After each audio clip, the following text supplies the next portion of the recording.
Bonjour, bonjour les amis, j'espère que vous allez super bien. Comme d'habitude, je vous remercie tous autant que vous êtes sur ma chaîne YouTube pour vos likes, vos commentaires, tout ce que vous me partagez comme émotion, comme solution, comme avis, comme idée.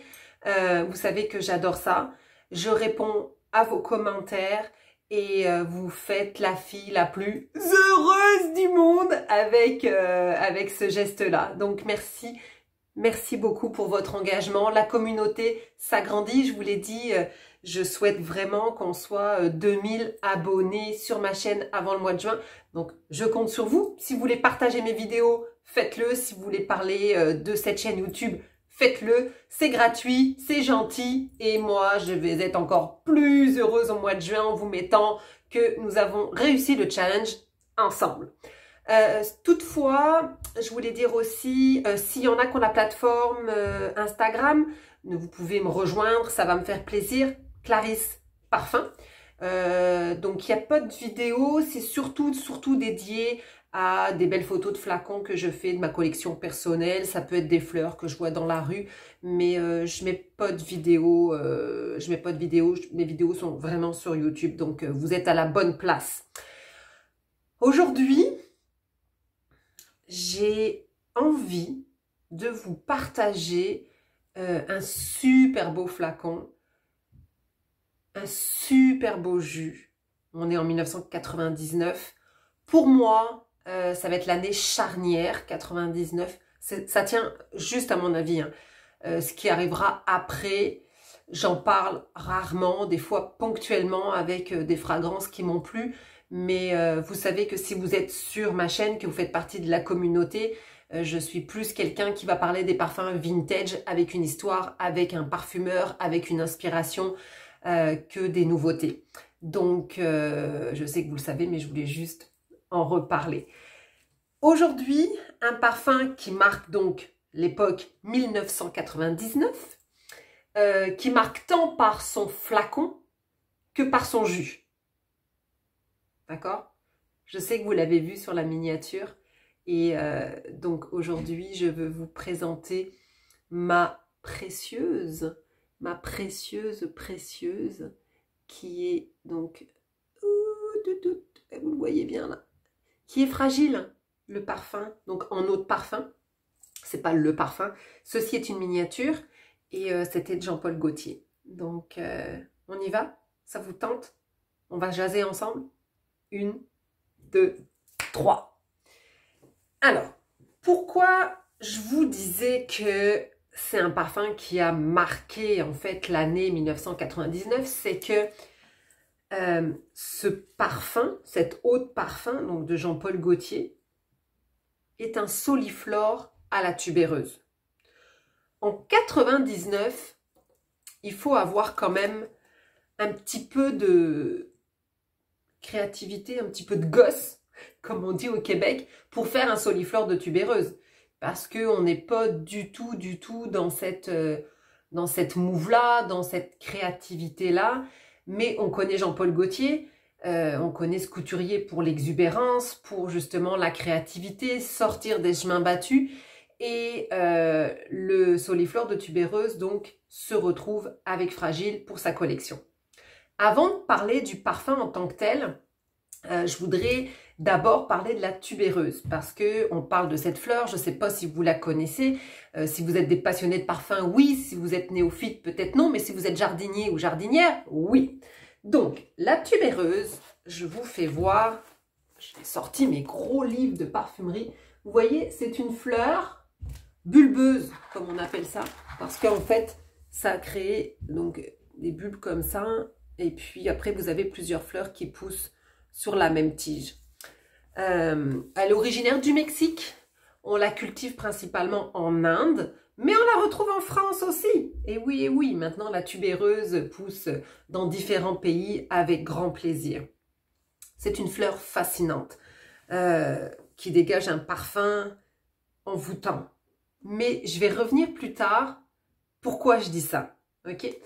Donc, Voilà pour la tubéreuse. Et puis mardi, si vous avez vu ma capsule, le défi en fait que j'ai réalisé à cause ou grâce du youtubeur de 3 gouttes de parfum, vous pourrez la voir ici, j'avais parlé de la rose, qui est une note que j'adore et qui diffuse plus de 1001 tonalités, 1001 accents. Rien quand vous sentez la rose de Santifolia, là c'est intensément fort. La tubéreuse, c'est la même chose.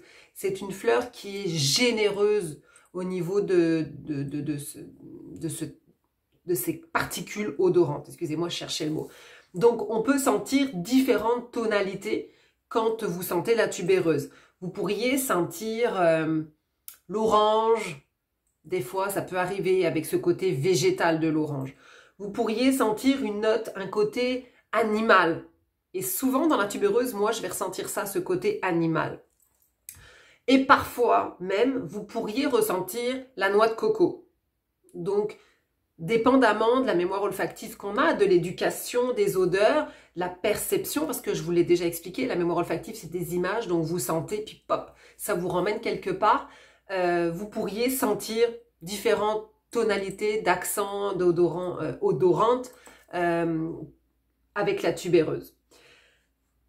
La tubéreuse, pour moi, c'est une fleur mystérieuse, donc je vous l'ai dit, envoûtante et à côté charnel, parce que pour moi, il y a une note vraiment animale à l'intérieur. La référence, vraiment, vraiment, la sommité en parfumerie, l'archétype du soliflore avec la tubéreuse, c'est le merveilleux parfum donc de Robert Piguet. Je ne l'ai pas à Montréal, alors qui est Fracas. Donc vous voyez, c'était ce parfum-là.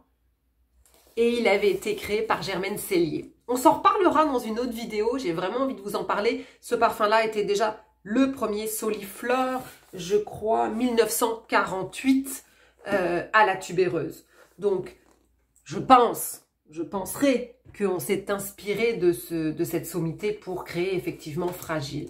Il y en a d'autres, hein, des soliflores. Je ne vais pas tous vous les citer parce que je vous en garde quelques-uns peut-être pour d'autres vidéos.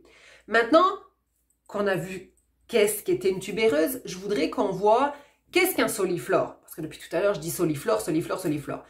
Je sais que vous n'êtes pas stupide. Soliflore, vous allez me dire soli, seul, flore, fleur. Effectivement, vous avez raison. Soliflore, c'est en fait, c'est un exercice de style qui va mettre une fleur dominante dans une composition. C'est-à-dire que c'est pas une seule fleur dans la composition. C'est-à-dire que je vais utiliser la tubéreuse en note dominante accompagnée d'autres fleurs et d'autres matières premières. C'est ce qu'on appelle un soliflore. Donc maintenant, nous avons fait le point. La fleur tubéreuse, le soliflore. Passons à Fragile. Ma précieuse Fragile. Vous voyez, le jus est vraiment foncé. Donc ça, c'est en règle générale, qu'elle date un petit peu, effectivement. 1999, je vous l'ai dit, pour l'eau de parfum.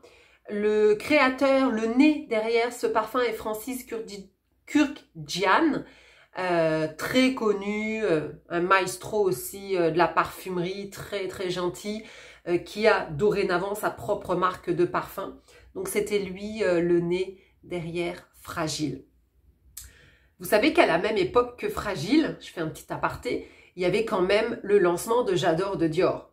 Donc J'adore de Dior qui est toujours dans les top 10 des ventes, qui est un parfum extraordinaire. Alors c'est la même année. Pas les mêmes nez. Avec J'adore, c'est qu'Alice Baker que je salue si elle me regarde. Au niveau de la pyramide olfactive pour Fragile, merveilleux, merveilleux. Vous avez l'accord doux et amer, donc qui va être l'orange douce d'un côté et la feuille de framboisier de l'autre.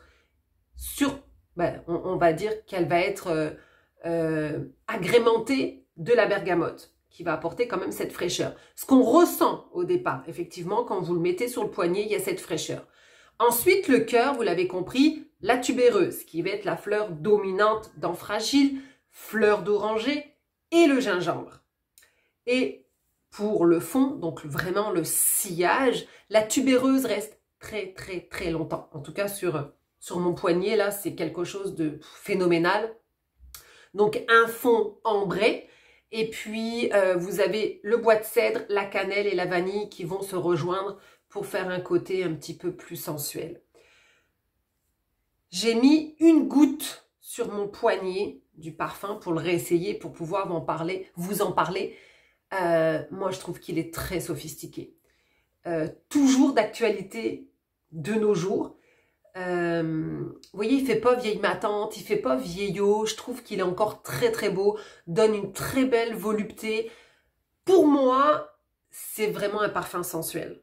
Parce que je vous dis, quand je le sens, la tubéreuse a un côté animal sur moi, sur ma peau. J'attends vos commentaires, vous allez me décrire si vous l'avez déjà porté, si vous le connaissez, si vous l'avez déjà senti, si vous l'aimez pas, quoi, blablabla. Les commentaires sont en bas. Et je voudrais terminer, parce que ça fait quand même 10 minutes que je vous parle, avec le flacon. Parce que je ne peux pas vous parler de Fragile sans vous parler du flacon. Alors vous avez remarqué que le flacon ressemble, vous savez, aux petites boules de Noël qu'on a, en tout cas qu'on connaît tous parce que on aime ça. Mais j'en ai pas à vous faire voir à Montréal, c'était très drôle, j'ai cherché, j'ai dit « Ah, ben j'en ai pas ici ». Donc on a pris en fait cet exemple de boule de Noël, mais au lieu que ça soit de la neige, mais vous allez pas voir vraiment, je penserais pas.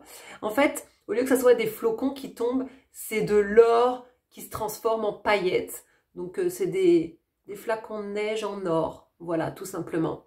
Le flacon est surmonté en fait d'une femme que vous voyez avec une robe fourreau noire, très élégante, ce qu'on va appeler une vampe dans l'histoire de Fragile. Vous voyez, en tout cas, je vous laisserai regarder. Alors là, vous allez me dire, oui, mais sur la miniature, je vois pas le vaporisateur. Effectivement, pour la miniature, on l'ouvre par en dessous. Donc, c'était une petite coche comme ça. Et puis, on se met le parfum directement comme l'extrait, en fait. Et on peut frotter un petit peu parce que c'est assez épais au niveau de la miniature. Mais c'était une eau de parfum. Donc, voilà pour le super beau flacon. Et puis, je voudrais terminer sur une note culturelle. Vous savez que le dimanche, j'ai lancé la playlist J'aime lire. Vous pouvez aller voir là. Dimanche dernier, c'était sur le beau roman de Denise Beaulieu, un parfum, une histoire intime. Mais là, je voudrais terminer sur Émile Zola avec le livre Nana. Parce que dans Nana, je cite et je le lis, il écrit « Quand les tubéreuses se décomposent, elles ont une odeur humaine. » Et pourquoi? Parce qu'en fait, on connaît, je vous ai dit brièvement ce qu'était la tubéreuse, mais la particularité de la tubéreuse, c'est que 48 heures après l'avoir cueillie, la tubéreuse diffuse encore son odeur. Et c'est incroyable, parce qu'il y a des fleurs, le jasmin par exemple, si vous le cueillez pas à la bonne heure, au bon moment, à temps, le jasmin ne diffuse rien. Et elle, sa particularité, c'est que après 48 heures, elle diffuse encore, d'où je vous disais tout à l'heure quand on parlait de la tubéreuse que c'était une fleur fascinante. Voilà, j'espère que vous avez passé un excellent moment avec moi, avec Fragile. Maintenant, peut-être que vous l'avez découvert, si il y a des gens qui ne connaissaient pas Fragile. J'attends vos commentaires, si vous l'avez déjà porté, si vous l'aimez pas, parce que la tubéreuse, c'est quand même assez particulier. Je vous dirais que c'est pas une fleur que quand je la sens, je saute au plafond, vous voyez, parce qu'il y a une côté animal pour moi. Mais dans Fragile, je l'aime beaucoup. Puis il y a un autre parfum de Frédéric Malle qui est Carnaval Flower, qui est tubéreuse aussi. Et je l'aime beaucoup. Donc, dépendamment comment ils sont construits, dépendamment comment se fait l'alchimie avec la peau, hein, on s'entend. La tubéreuse est une de mes fleurs qui donne un côté sensuel, je pense. Donc, prenez soin de vous. Je vous souhaite une excellente semaine, un excellent week-end. On ne se verra pas ce dimanche, mais on va se voir mardi. Je vais vous parler d'un parfum mythique de la parfumerie. On sera en 1948. Ok? Je vous donne rendez-vous. Je vous dis bye bye les amis. Merci.